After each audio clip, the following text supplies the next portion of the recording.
Heading for Hoffer today, leaving Cutbank. We had to stay here for 2 days and hunker down because of the storms and the wind. But now we're moving on. You can actually see some mountains over there. Yeah, you can see the Glacier National Park.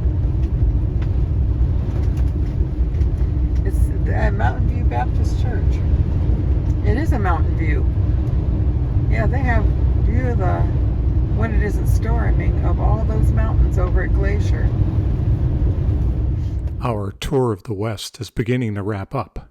Although we have more than 2,000 miles to go to reach our home in North Carolina, coming out of the mountains at Glacier National Park signals the end of our travel through the mountains out west.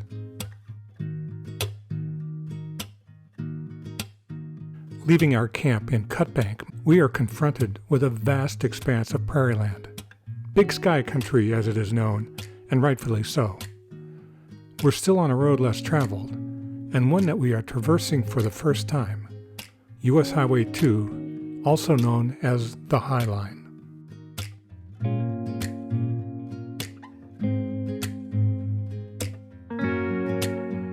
The High Line originally referenced the important rail line that runs across northern Montana and North Dakota. This designation has now included U.S. Highway 2, which runs parallel to the tracks along much of the highway.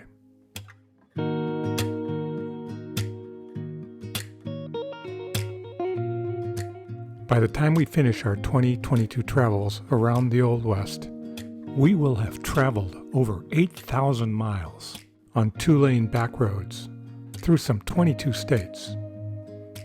It was a way for us to see and experience the American West that we would not normally purpose to see.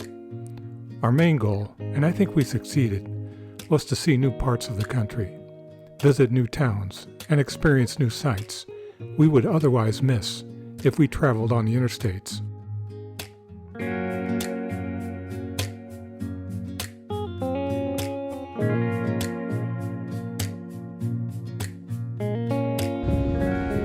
Collector's item.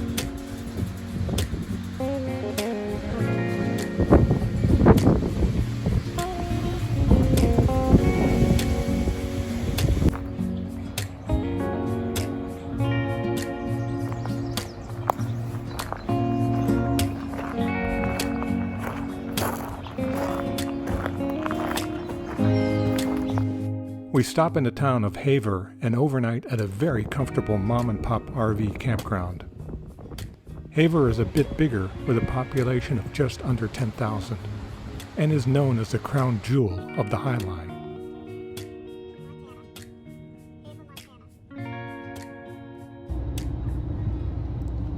Montana is very big, and as we view it through the front windshield, it is mostly flat. The Rocky Mountains are behind us, and ahead of us is nothing but big sky and vast open land for hundreds of miles.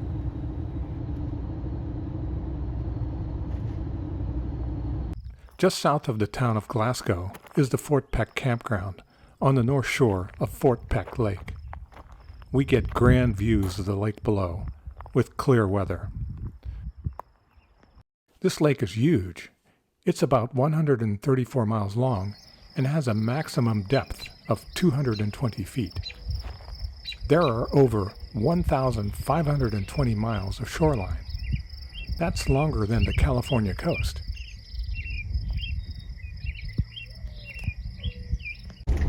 We're leaving the Fort Peck. West End Tent and RV Campground. We're heading to North Dakota. But before that, we're going to the dam.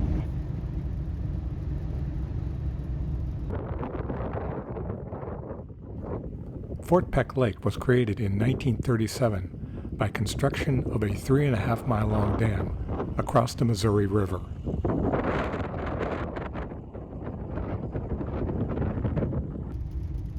We take a quick tour of the town of Fort Peck.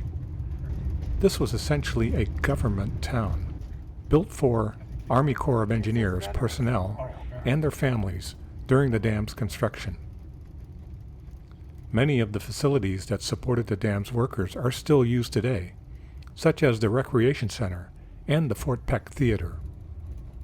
In addition to Fort Peck, other towns sprang up to house the many workers required. Fort Peck Hotel.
Almost saying goodbye to the silos and grain elevators in Montana.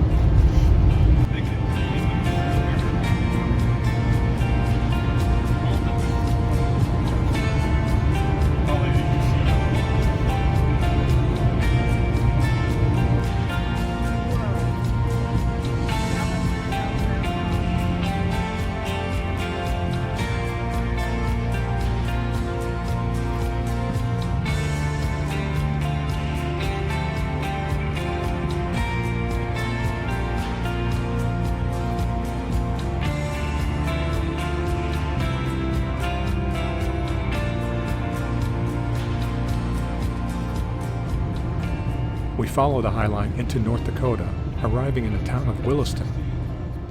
This city has doubled in population since 2010 due to the Bakken oil boom. Williston was once a town centered around agriculture and ranching, but it is now increasingly driven by the oil industry. It's also now an area for outdoor enthusiasts, boating on nearby reservoirs, fishing, hiking, and hunting. Here also is the confluence of the Yellowstone and Missouri rivers. In Williston, the High Line also intersects with north-south US Highway 85. We decide to head south for a quick side trip to the northern unit of Roosevelt National Park. We're driving through Theodore Roosevelt National Park.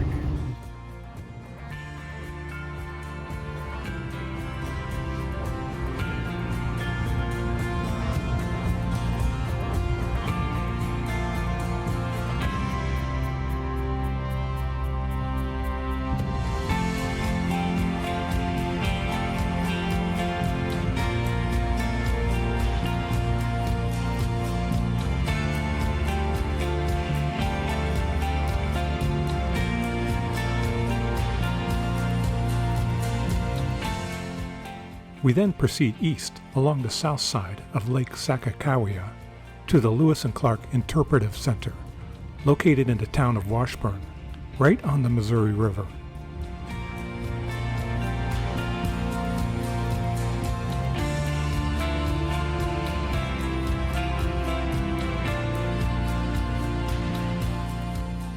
The center chronicles the arrival of Lewis and Clark in 1804 to the Mandan and Hidatsu Indian villages.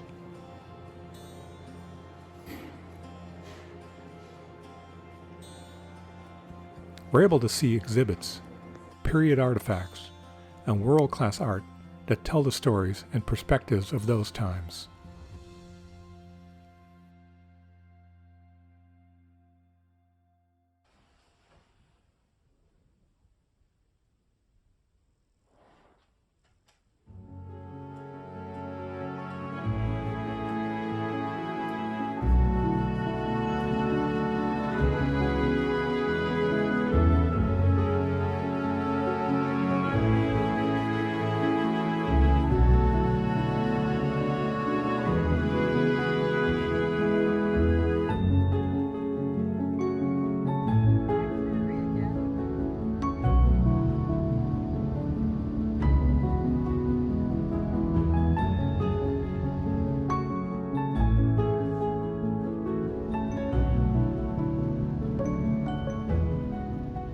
Well, we're finally focused on heading for home, as we are now taking roads that we have traveled in previous years. We still have 1,700 miles to go. It has been fun retelling our trip. We hope you have enjoyed it as well with these video snippets.